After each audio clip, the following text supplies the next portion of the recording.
his face off. Needless to say, the curse was brutal and violent.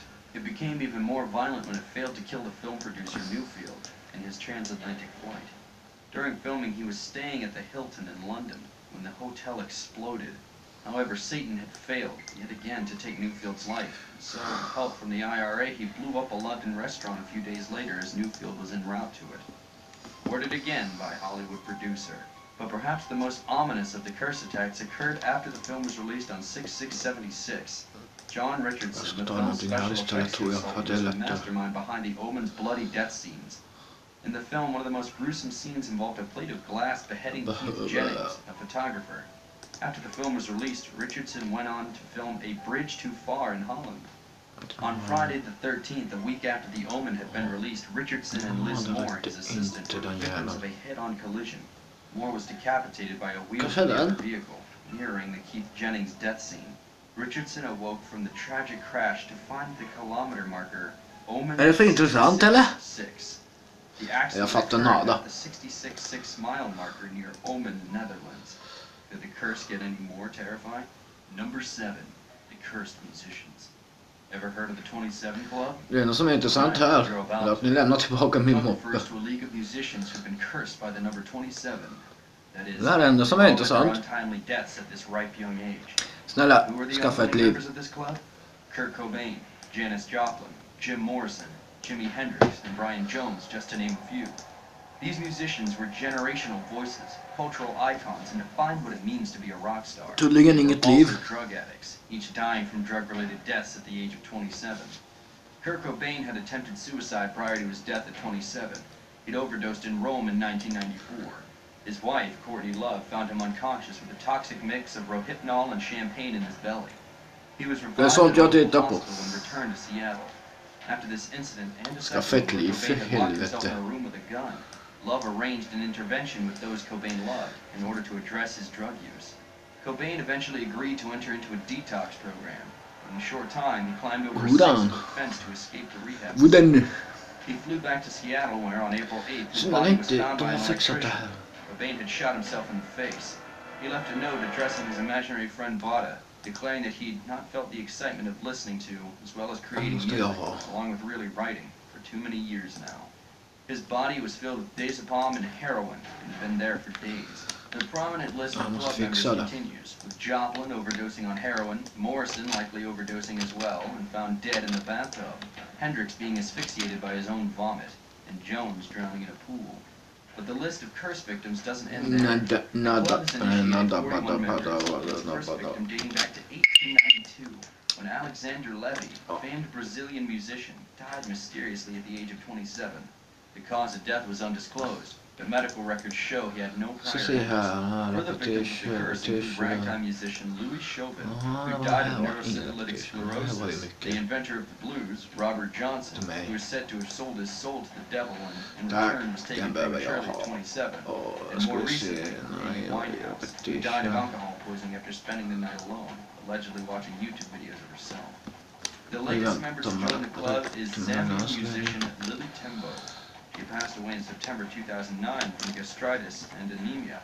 So, whether the curse takes its victims through a drug overdose, a soul sold to the devil, or your everyday natural causes, the 27 Club has claimed the lives of many, and may claim many more to come. Ja, det enda jag skickar det är ju blåvita taxi nu. Number 6. The Curse of Tutankhamun. Our dear old Egyptian friend Tutankhamun had a curse or two for his executors. When his final resting place was opened in 1922 by Henry Carter, the archaeologist found the ancient tomb nearly intact. Blåvita! Vet du vad blåvita taxi är för något eller? Lord Carnarvon was the curse's first victim. Jag vet, vad är det? Det borde ni veta med. Ni som har också ofta. His medical record suggests that a festering infection from an insect bite. De kommer snart hem till er och hämtar er. Vad den är. Legend says that a power outage struck all. De har också tröttnat på er. Och en sak till. Even more terrifying, thousands of miles away on Carnarvon's estate in England. Olaga hot. Said to have howled in agony and then dropped dead simultaneously. Grov skadegörelse, grov stöd, grov trakassering. Jag kan fortsätta lite till.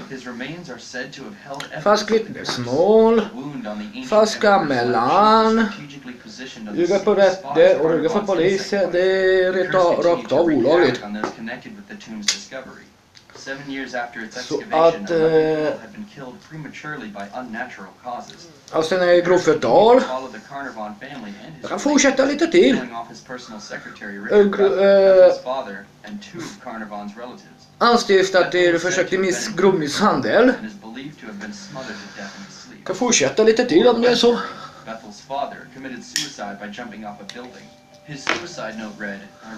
Det är inte jag som åker på det där skitet i alla fall. Det kan jag lova.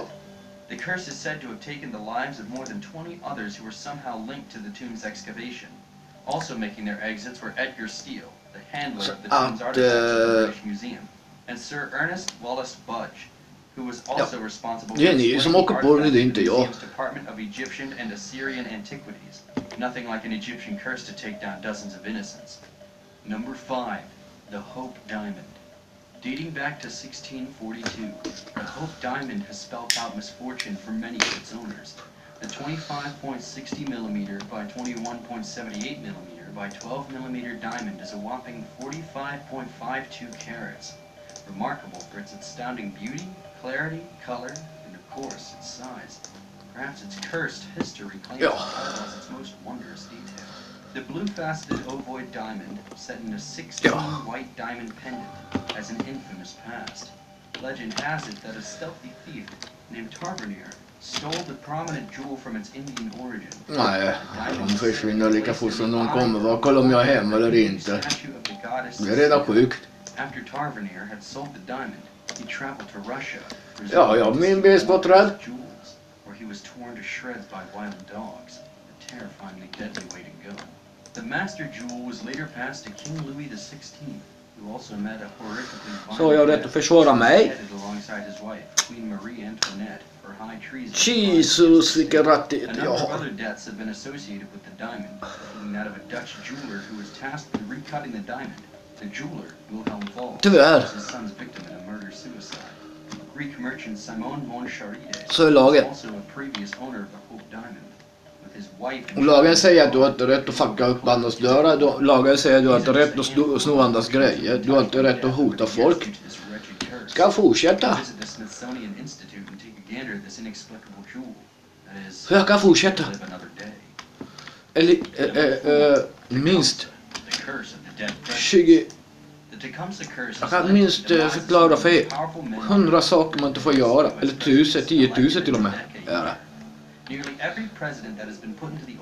Men ni gör det ändå. Ni sitter på skolans dag, trakasserar folk, hittar på lögner, skickar folk på andra.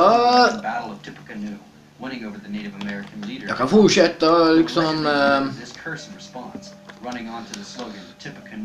Ja, om det är så. Han fortsätter. Och varför jag inte visar mig? För ni plockar ju mina videoklipp. Snor den. Ni har snott mina foto. Ni snor mina grejer. Ni håller på att trakassera grovt alltså. Och jag har rätt dessutom. Jag har ju rätt att säga namn. Det är bara så. Tyvärr. Reagan just narrowly missed its vengeance as he quite literally dodged a bullet in the 1981 assassination attempt. Ja, Jeff Kennedy, ja, han fick en kula i huvudet så. Vad hände med han? Jo, han dog. Han fick rakt upp i en kula i skallen, bara rakt ner. Rakt upp och ner fick han det. According to some, Bruce Lee died from his 1973 cerebral edema after falling victim to the so-called touch of death. Even more eerily, his son, Brandon Lee, died on the set of The Crow in 1993. Ja, Brandon Lee dog också. By what was supposed to be a dummy cartridge from a prop gun. Unfortunately, the prop team had created their own dummy cartridges by pulling the bullets from live rounds, but one was not sorted properly. resulting in a fatal shot to Lee's abdomen. Number 2. The curse of the little bastard. James Dean infamously died in his Lilla bastard. The little bastard. On September 30th, 1955 at 5:45 p.m., the movie star and his icon became the first victim of the car's curse after suffering a broken neck in a head-on collision. Ja, det är lilla bastard, ja. Durnipseed received minor injuries, while Dean's passenger, Rolf Wolferick, was thrown from the vehicle but lived. Dean was not so lucky, having been pinned inside the Porsche. This tragic event would have been deemed just that had the Porsche not become involved in several additional seemingly cursed deaths that occurred in the wreck's aftermath. George Barris, master car customizer, purchased the wrecked Porsche for $2,500. When it was being unloaded into Barris's garage, the wreck fell on one of the mechanics and broke both of his legs. While this incident in itself wasn't deadly, Barris felt it was ominous, and so he followed the curse to parts sold from the vehicle. In October of 1956, 2 cars which were fitted with parts from the little bastard were racing at Pomona Fairgrounds. The curse came out to the 2 physicians who were Eschrid and Troy McHenry. Eschrid's car was flipped during the race when it locked up spontaneously as he turned a corner. He survived, though he suffered serious injuries. McHenry was not so fortunate. The engine of the little bastard had been installed in his McHenry somehow lost control of the vehicle, hitting a tree and killing him. Further accidents related to the Porsche were said to have occurred until it disappeared in 1960. To this day, no one knows where the cursed bastard's remains have been laid to rest. Number 1. The Cursed Wedding. If you're a fan of Game of Thrones, kallar han för lilla bastard. Det är som fan. The real-life wedding of Maria Vittoria da Pozzo, the 6th princess de Cisterna, det blir roligt här på YouTube. King Victor Emmanuel II of Italy was against his son's engagement from the start. When Prince Amadeo of Savoy proposed Ja, men du vet, YouTube är YouTube. from his father, who believed the Duchess consort was beneath him because she wasn't of royal birth. The headstrong Prince Amadeo went against his father's wishes and married Maria anyway on May 30th. Visst den är här, ja. The wedding day, however, did not go according to plan. To begin with, the woman who had been tasked with laying out Maria's wedding dress decided to hang herself in it instead. Thus, the princess had to rush to find her. Jag förväntar mig att Mopel står här ute. They set out for the church. On the way, the bridal procession led by the colonel was stalled as he dropped dead from sunstroke. Oj, han ramlade död. Ja, fan, det var inte illa här. The gatekeeper was found in a pool of blood. The curse continued at the wedding feast, when the prince's best man promptly shot. Ja, du grabbar. Jag tror väl inte att ni ska komma här och försöka hota mig igen, eller?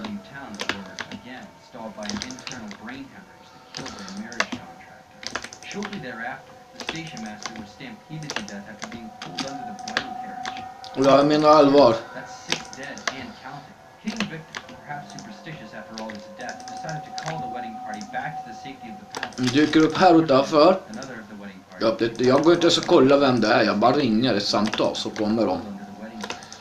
Bara så du vet om det. Princess Maria and Prince Amadeo didn't even make it to the 10-year anniversary. Maria died at the ripe young age of 29 due to complications in childbirth. Oj, nu blev det tyst.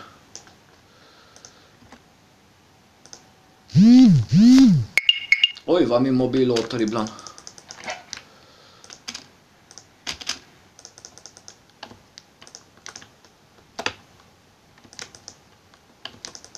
Ja du. Den bara skjuter och bibblar och skjuter och rings och det vet jag fan. Folk ringer till mig stup i kvart, ja. Ja, jag är känd. Jag har många vänner, du vet jag kan bara ta hit några stycken från Örebro. Eller Västerås, ungefär 2-3 tusen personer, får vi se vad som händer med er. Jag tror inte ni vill det.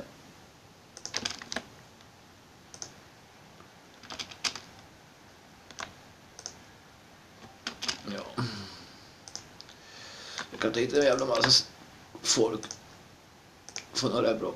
Om Västerås, speciellt från Västerås, 2-3 tusen personer. Jag menar, det är inte roligt.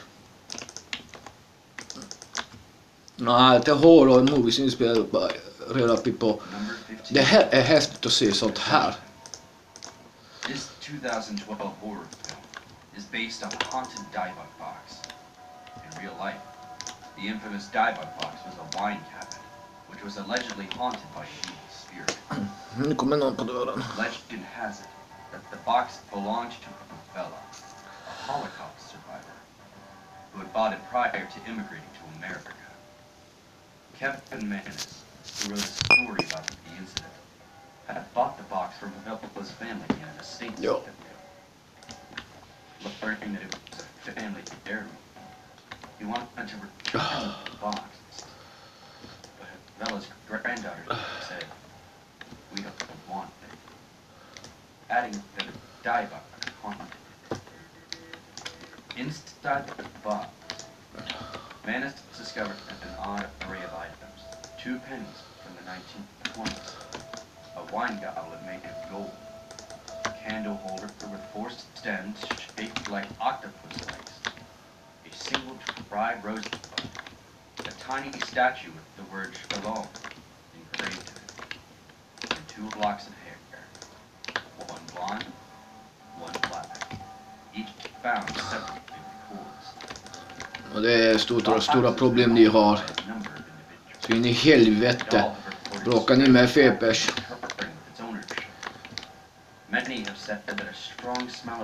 Jag tror jag ska ta kontakt med mina vänner i Västerås.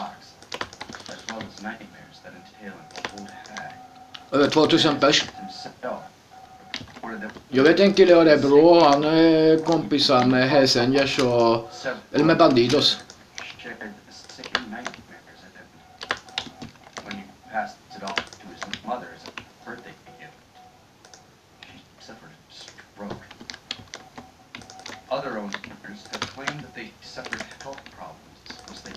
Han är kompis med Bandidos. Han känner folk där, men jag vet folk här ibland som har... Jag vet folk som är... Som känner en massa Helsingers. Jag kan be dem att komma med. Det är väl inte problem. MC-gäng. Så det blir slut på det här skitet någon gång. Hela jävla skit. Ja, jag håller inte på med droger, jag dricker inte, jag är nykterist.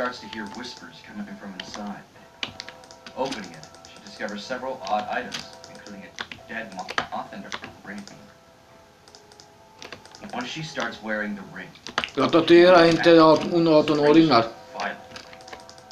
Och ger dem aids. Det går ju rykte om det faktiskt här i Monstermåla så... Det var så jag fick veta.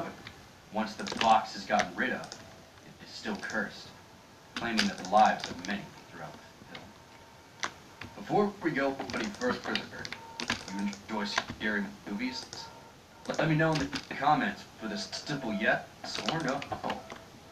My answer would be Det är bara så. Absolutely.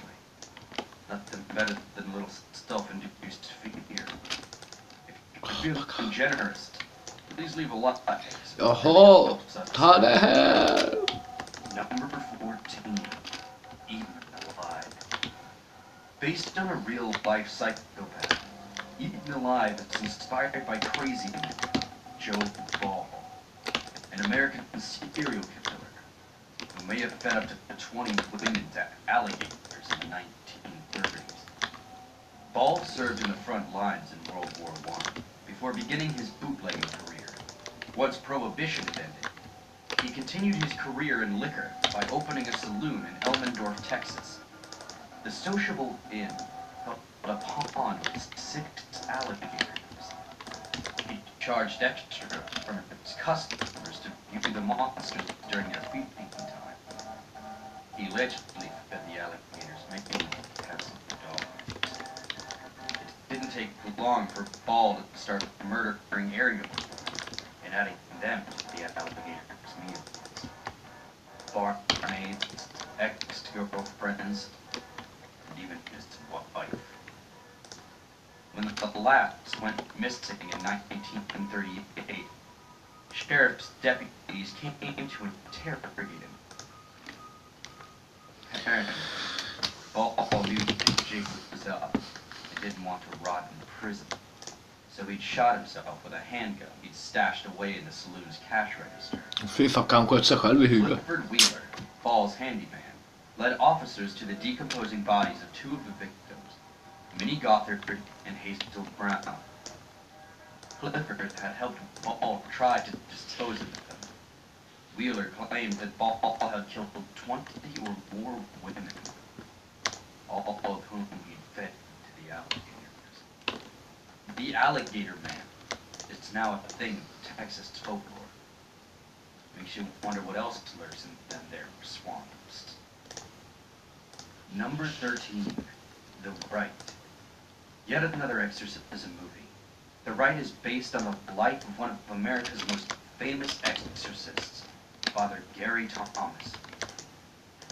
The thriller follows experiences Thomas had when he was being trained as an exorcist.